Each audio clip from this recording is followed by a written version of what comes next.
Hello everyone, welcome to the channel Tutor Box. और आज के इस लेक्चर में मैं आप लोगों से डिस्कस करने वाला हूँ क्लिनिकल रिसर्च में क्या करियर ऑप्शन है और क्लिनिकल रिसर्च में क्या जॉब अपॉर्चुनिटी है। देखिए, क्लिनिकल रिसर्च काफ़ी ल्यूक्रेटिव फील्ड है और बच्चों को इसके बारे में जानने की काफ़ी उत्सुकता है कि यहाँ पर किस तरह की एलिजिबिलिटी क्राइटेरिया होने चाहिए यहाँ पर जॉब लेने के लिए, और अगर जॉब उन्हें मिल जाता है तो कौन कौन सी सिटीज़ में मिलेगा, कौन कौन सी कंपनीज़ में मिलेगा, और उनके पास में इन हैंड कितना रुपया आएगा पर मंथ। साथ ही साथ उनको कैसे स्किल्स चाहिए ताकि वो इस फील्ड में जॉब कर सके। आगे बढ़ने से पहले यही कहना चाहूँगा कि मैंने अब तक काफ़ी सारे लेक्चर जो है करियर अपॉर्चुनिटीज़ पर दिए हैं आपके अलग अलग फील्ड में। आप उन सभी लेक्चर्स को देख सकते हैं और ज़्यादा से ज़्यादा बच्चों तक शेयर कर सकते हैं। वीडियो को लाइक और शेयर करना भी ना भूलें। तो यहाँ पर देखिए, सबसे पहले हमारे मन में यही प्रश्न आता है कि आखिर क्लिनिकल रिसर्च है क्या। तो देखिए, बेसिकली क्लिनिकल रिसर्च क्या है। कोई भी जो ड्रग होती है उसको मार्केट में लाने के लिए सबसे पहले हमें रेगुलेटरी बॉडी से अप्रूवल लेना होता है उस कंट्री की। तो उससे पहले हमें क्लिनिकल ट्रायल्स का डाटा सबमिट करना होता है। मीन्स जो ट्रायल्स ड्रग की ह्यूमन पर की जाती हैं, क्योंकि कोई भी मॉलिक्यूल प्री क्लिनिकल लेवल से मींस एनिमल पर रिसर्च जब उसकी कंप्लीट हो जाती है, डाटा से इफिकेसी और टॉक्सिसिटी से हम सेटिस्फाइड हो जाते हैं, तो उसको क्लिनिकल रिसर्च में मूव किया जाता है। और क्लिनिकल रिसर्च में मींस अलग अलग फेजेस की जो ट्रायल होती है, फेज़ 0 से लेकर फेज़ 4 तक की ट्रायल्स होती हैं, और उन ट्रायल्स का जो डाटा होता है उस डाटा को सबमिट किया जाता है और फिर ड्रग का अप्रूवल लिया जाता है। तो क्लिनिकल रिसर्च की पूरी डिटेल में मैं ऑलरेडी एक लेक्चर आप लोगों को दे चुका हूँ। आप फार्माकोविजिलेंस की प्लेलिस्ट में जाके क्लिनिकल रिसर्च वाला लेक्चर जो पूरा कंप्लीट है, क्या क्लिनिकल रिसर्च होती है, क्या क्या करना पड़ता है, वो सब कुछ मैंने उसमें दिया है। तो आप वहाँ जाकर भी देख सकते हैं। तो अब यहाँ पर आइए कि क्लिनिकल रिसर्च में अगर आपको जॉब लेनी है तो आपकी एलिजिबिलिटी क्राइटेरिया क्या होने चाहिए। तो देखिए, सबसे पहला आप अगर बी फार्मा हैं तो बी फार्मा करने के बाद में अगर आप लोगों ने क्लिनिकल रिसर्च का पीजी डिप्लोमा किया हुआ है या सर्टिफिकेट कोर्स किया है तो आप लोगों की एंट्री में थोड़ी आसानी हो जाएगी। हालांकि जो रिसेंटली बी फार्मा का सिलेबस अप्रूव्ड हुआ है उसमें 8 सेमेस्टर में फार्माकोविजिलेंस है और एम फार्मा में क्लिनिकल रिसर्च भी है। तो जो बच्चे एम फार्मा किए हुए हैं फार्माकोलॉजी में तो उनकी भी एंट्री आसानी से हो जाएगी। बट अगर आपने एडिशनली बी फार्मा के बाद अगर पीजी डिप्लोमा और सर्टिफिकेट कोर्स किया है तो भी आपकी एंट्री काफ़ी आसान हो जाएगी। तो यहाँ पर देखिए, बेसिक जो है आप अंडर ग्रेजुएट लेवल से भी एंट्री कर सकते हैं और पीजी और पीएचडी के बाद भी आप एंट्री कर सकते हैं। तो ये एलिजिबिलिटी क्राइटेरिया हो गया। तो जनरली फार्मेसी के बच्चे काफ़ी ऑप्ट करते हैं क्योंकि उनका बेसिक बैकग्राउंड है। फर्दर कुछ लाइफ साइंसेस के बच्चे भी यहाँ पर आते हैं, बट उन लोगों के लिए तो जो क्लिनिकल रिसर्च का जो कोर्स है वो मैंडेटरी होगा करना। इसके अलावा कुछ डेंटल और एमबीबीएस से रिलेटेड पर्सनस भी जो हैं वो इसमें भी एंट्री करते हैं। तो यहाँ पर आपने एलिजिबिलिटी क्राइटेरिया देख लिया कि एलिजिबिलिटी क्राइटेरिया क्या है इस जॉब लेने का। तो अब यहाँ पर देखिए कि हमको किस तरह की जॉब हमको मिलेगी, मीन्स जॉब का डिस्क्रिप्शन क्या होगा। तो देखिए, बेसिकली क्लिनिकल रिसर्च में क्या होता है, आप लोगों को जो जॉब मिलेगी वो क्लिनिकल रिसर्च कोऑर्डिनेटर की मिल सकती है। इसके अलावा क्लिनिकल रिसर्च एसोसिएट या फिर क्लिनिकल ट्रायल एसोसिएट, दोनों में से कोई भी एक। अलग अलग कंपनी के अंदर अलग अलग टर्मिनोलॉजी होती है। तो क्लिनिकल रिसर्च एसोसिएट या क्लिनिकल ट्रायल एसोसिएट, तो एक ये पोस्ट होती है। इसके अलावा क्लिनिकल डाटा मैनेजमेंट की पोस्ट होती है। क्लियर। तो इस तरह की ये बेसिक 3 पोस्ट हैं। इनके अलावा फिर फर्दर जो आप प्रमोशन के बाद में जो है सीनियर क्लिनिकल रिसर्च एसोसिएट और फिर फर्दर मैनेजर क्लिनिकल रिसर्च आप बन सकते हैं। तो ये तो आपकी पोस्ट होगी। अब बेसिकली देखिए, यहाँ पर आप लोगों को करना क्या होगा। अगर हम क्लिनिकल रिसर्च कोऑर्डिनेटर की बात करें तो बेसिकली क्लिनिकल रिसर्च कोऑर्डिनेटर को करना क्या होगा, क्योंकि बेसिकली क्लिनिकल रिसर्च की जो ट्रायल्स होती हैं, क्लिनिकल ट्रायल जो होती हैं वो कहाँ होती हैं, हॉस्पिटल्स में होती हैं। इसके अलावा रिसर्च सेंटर में होती हैं या फार्मास्यूटिकल कंपनीज जो हैं उनसे एसोसिएटेड जो हॉस्पिटल है वहाँ पर ये ट्रायल्स कंडक्ट करवाई जाती हैं। तो हॉस्पिटल देखिए दोनों ही तरह के हैं, गवर्नमेंट हॉस्पिटल भी हैं और प्राइवेट जो बड़े बड़े हॉस्पिटल्स हैं जिनकी काफ़ी बड़ी चेन है, जैसे कि मणिपाल हॉस्पिटल हो गया या फोर्टिस हॉस्पिटल हो गया या अपोलो हॉस्पिटल्स हो गए और नारायणा हृदयालय हो गए। तो ये काफ़ी बड़ी ऑर्गेनाइजेशंस हैं, तो वहाँ पर आपके क्लिनिकल ट्रायल्स होती हैं। तो बेसिकली पोस्टिंग आपकी हॉस्पिटल या रिसर्च सेंटर में होगी। अब यहाँ पर आपको करना क्या होगा, क्लिनिकल ट्रायल को कोऑर्डिनेट करना होगा, मींस डाटा कलेक्शन करना होगा और क्लिनिकल ट्रायल्स को अच्छे से मैनेज करना होगा हॉस्पिटल में। मींस आपकी लाइजनिंग होगी पेशेंट के साथ में, और साथ ही साथ जो हॉस्पिटल स्टाफ है, मींस जो फिजिशियंस हैं उनके साथ में आपका लाइजनिंग होगी। तो यहाँ पर आप पेशेंट को समझाएंगे भी सही, इन्फॉर्म कंसेंट लेंगे भी सही। जो पेशेंट क्लिनिकल ट्रायल में एनरोल हो रहे हैं उनको पूरी डिटेल समझाएंगे कि क्लिनिकल ट्रायल में क्या क्या किया जाएगा, और अगर कुछ सेफ्टी और इफिकेसी से रिलेटेड कोई इशू हुआ तो उनको कितना कंपनसेशन दिया जाएगा। मींस इन्फॉर्म कंसेंट पूरा आपको समझाया जाएगा पेशेंट को। तो ये सारी चीज़ें क्लिनिकल रिसर्च कोऑर्डिनेटर को करनी होती हैं। इसके बाद हम देखते हैं क्लिनिकल रिसर्च एसोसिएट या क्लिनिकल ट्रायल कोऑर्डिनेटर। तो ये बेसिकली क्लिनिकल ट्रायल को कोऑर्डिनेट करता है, मींस ये ऑब्जर्व करता है और मॉनिटर करता है पर्सन क्लिनिकल ट्रायल को। कि यहाँ पर क्लिनिकल ट्रायल एसोसिएट जो है वो जनरली स्पॉन्सर जो होता है क्लिनिकल ट्रायल का, वो अपॉइंट करता है। इनका बेसिकली ट्रैवलिंग का काम ज़्यादा होता है क्लिनिकल ट्रायल एसोसिएट का, क्योंकि क्लिनिकल ट्रायल मल्टी सेंट्रिक होती है। एक ऐसा तो है नहीं कि केवल एक सिटी में होगी, तो काफ़ी सारी सिटीज़ में होगी, तो अलग अलग सिटीज़ में उसको ट्रैवलिंग करनी पड़ेगी।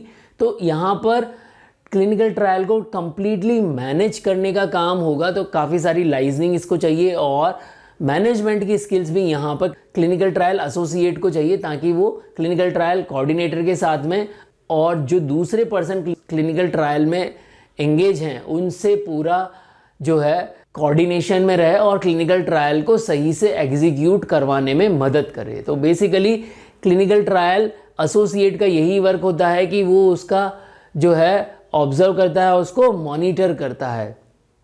इसके बाद जो है क्लिनिकल डाटा मैनेजमेंट की बात आती है। तो देखिए clinical data management basically back and का जॉब है, मींस यहाँ पर आप लोगों को ऑफिस में ही रहना पड़ेगा, बैक ऑफिस जॉब हो गया।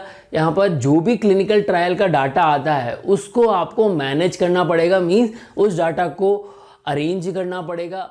और यहाँ पर फिर जो क्लिनिकल डाटा मैनेजमेंट की जो टीम होगी वो पूरे जो रिजल्ट्स आए हैं उनको इंटरप्रीट करेगी और फर्दर जो है कंप्लीट एनालिसिस करेगी और डाटा को मैनेज करेगी। तो इस तरह से क्लिनिकल डाटा मैनेजमेंट में भी आप जा सकते हैं।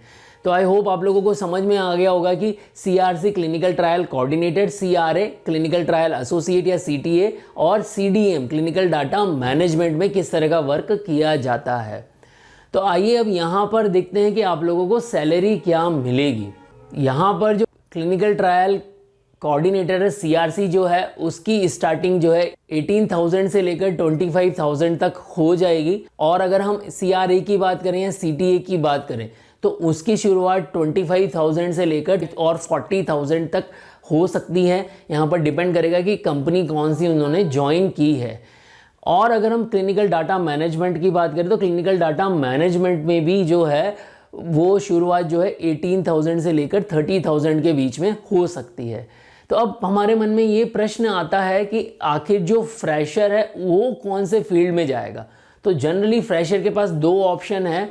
फ्रेशर जो है वो क्लिनिकल रिसर्च कोऑर्डिनेटर में जा सकते हैं, वहाँ पर जो है फ्रेशर को लिया जाता है। इसके अलावा क्लिनिकल डाटा मैनेजमेंट में भी फ्रेशर जाता है। क्लिनिकल ट्रायल एसोसिएट या क्लिनिकल रिसर्च एसोसिएट की पोस्ट पर जब आपको CRC और CDM में, बेसिकली CRC और CDM दोनों में से किसी में 1 या 2 साल का एक्सपीरियंस हो जाएगा तो आप क्लिनिकल रिसर्च एसोसिएट की पोस्ट पर जा सकते हैं। तो यहाँ पर जब आपको एक्सपीरियंस हो जाता है तो आपका सैलरी हाइक भी अच्छा होता है। जनरली 10% के आसपास तो ईयरली हाइक लगता ही है, और अगर आप कंपनी चेंज करते हैं तो 20 to 30 और 40% भी हाइक आपका लग जाता है। और क्लिनिकल रिसर्च में आप लोगों के पास में अब्रॉड जाने की भी काफ़ी अच्छी ऑप्शंस अवेलेबल हैं। मीन जो पर्सन किसी एक कंपनी में वर्क कर रहा है और उसने अपना काफ़ी अच्छा इंप्रेशन कंपनी में है, मैनेजर्स में हैं, तो क्लिनिकल ट्रायल जो है मल्टी सेंट्रिक होती है, मल्टी कंट्रीज़ होती हैं। तो यहाँ पर क्या होगा कि आपको अलग अलग कंट्री में भी जाने का मौका मिल सकता है और आप फिर एक कंट्री से दूसरी कंट्री में भी स्विच कर सकते हैं। तो ऑप्शंस आप लोगों के लिए काफ़ी अवेलेबल हैं यहाँ पर। और एक बार एक्सपीरियंस होने के बाद में आपको सैलरी भी काफ़ी अच्छी मिलेगी। मीन्स आप विद इन 5 to 8 ईयर के एक्सपीरियंस पर आप 10 to 20 लाख के पैकेज पर आप पहुंच सकते हैं। अब यहाँ पर देखिए कि अगर आप लोगों को स्किल किस तरह के रिक्वायर्ड हैं, क्लिनिकल रिसर्च कोऑर्डिनेटर है, उसके लिए तो क्लिनिकल ट्रायल की जो टर्मिनोलॉजीज़ हैं वो उनको पता होना चाहिए, ड्रग डिस्कवरी का पाथवे उसको पता होना चाहिए, फार्माकोलॉजी उसकी स्ट्रॉन्ग होनी चाहिए। तो बेसिकली जो फार्मा बैकग्राउंड्स हैं उनमें तो ये स्किल्स होते हैं। इसके अलावा आप लोगों के कंप्यूटर स्किल्स भी होने चाहिए, और अगर आप CRA बनते हैं तो वहाँ पर आपको मैनेजमेंट के स्किल्स होने चाहिए, और साथ ही साथ आपको ट्रैवलिंग फ्रेंडली भी होना चाहिए। अब यहाँ पर देखिए कौन कौन सी कंपनीज़ हैं वहाँ पर आपका जॉब लग सकता है। तो बेसिकली देखिए, जो अगर आप CRC के अंदर जाते हैं या CRA के अंदर जाते हैं तो यहाँ पर मल्टीनेशनल कंपनी तो हैं ही सही, जैसे फाइज़र हो गया, एबट हो गया, एस्ट्राजेनेशिया, नोवार्टिस, नोवा नॉर्डिक्स, तो ये तो सारे काफ़ी सारे मल्टीनेशनल हाउसेस हैं। इसके अलावा नेशनल जो फार्मास्यूटिकल कंपनी हैं, अगर हम इंडिया की बात करें तो डॉक्टर रेड्डीज़ हो गया, सन फार्मा हो गया, टोरेंट है, और अरविंदो फार्मा हो गया। तो काफ़ी सारे ऑर्गेनाइजेशन उनकी क्लिनिकल ट्रायल्स रन होती रहती हैं, तो वहाँ आप लोगों के लिए अपॉर्चुनिटी है। और सबसे बड़ा जो ऑप्शन है आप लोगों के पास में वो है क्लिनिकल रिसर्च ऑर्गेनाइजेशन, CRO। तो इंडिया में काफ़ी सारे CRO हैं, तो उन सभी CRO में आप लोगों के लिए अपॉर्चुनिटी काफ़ी है। कुछ CRO जैसे कि क्विंटाइल्स है, या फिर विडा क्लिनिकल रिसर्च है, या रिलायंस लाइफ साइंसेज है, तो ये काफ़ी सारे CRO हैं, बहुत बड़ी लिस्ट है CRO की। तो CRO में आप जा सकते हैं। और क्लिनिकल डाटा मैनेजमेंट की अगर हम बात करें तो आप IT कंपनीज़ में जा सकते हैं, जैसे कि TCS, विप्रो, कॉग्निजेंट हो गया। तो इन सभी में आप लोग जो है क्लिनिकल डाटा मैनेजमेंट में भी जा सकते हैं। अब देखिए यहाँ पर दूसरा प्रश्न आता है कि हमारे पास में जॉब अपॉर्चुनिटी क्या रहेगी और क्या करियर में ग्रोथ होगी या नहीं होगी।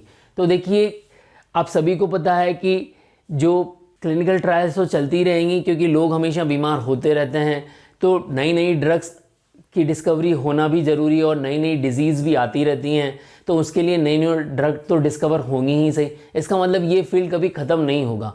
तो यहाँ पर ऑप्शंस आप लोगों के लिए काफ़ी सारे हैं, और इसकी ग्रोथ भी जो है काफ़ी बढ़ती जा रही है। इनिशियली जो इंडिया में पहले क्लिनिकल ट्रायल्स कम होती थी अप टू 2005 तक, बट उसके बाद से काफ़ी क्लिनिकल ट्रायल होने लगी हैं, और अब जो है क्लिनिकल ट्रायल इंडिया में काफ़ी हो रही हैं।